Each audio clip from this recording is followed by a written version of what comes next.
however much we're taught to hate terrorism, we just can't stop loving random violence. That's why 14 years after the movie came out, people were still willing to make a game about Reservoir Dogs. Oh, no. All right, you don't need X-Play to tell you that Reservoir Dogs is terrible. If you're familiar with any movie that's been turned into a video game in the last 20 years, you should know that they're almost always bad, but we're gonna tell you anyway.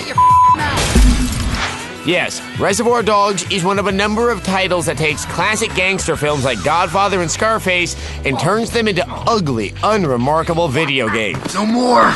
If you haven't seen the film, here's a quick recap. A group of thugs are assembled to rob a jewelry store. Predictably, things go bad, but the audience never sees the actual heist. Instead, they hear about it in flashback through Quentin Tarantino's sharp, punchy dialogue. Forget about it. The makers of this game, however, practically show you the whole bloody affair, and boy, is it ever underwhelming. Yes, Reservoir Dogs the game fills you in on all the details you never cared about. Hey everyone, remember that scene where the crooks practice shooting with paintball guns?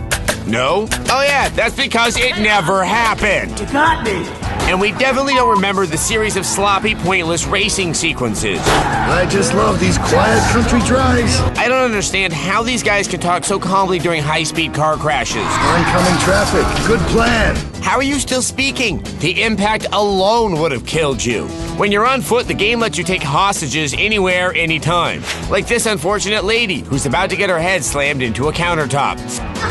Ouch. Your other option is to shoot at everything that moves. As you'd expect, neither choice controls very well. The only original actor apparently willing to slum it was Michael Madsen. I want to torture you anyway.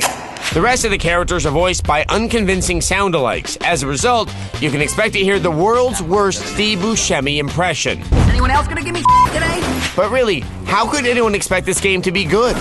Let me introduce you to a paranormal phenomenon known as the Michael Madsen curse. It's pretty simple. When your game has Michael Madsen in it, it's going to suck.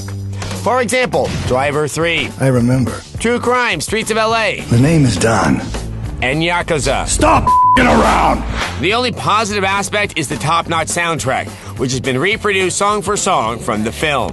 Oh, and the game is short, which in this case is a good thing. If you do accidentally purchase Reservoir Dogs, expect to only suffer for a few hours before beating it.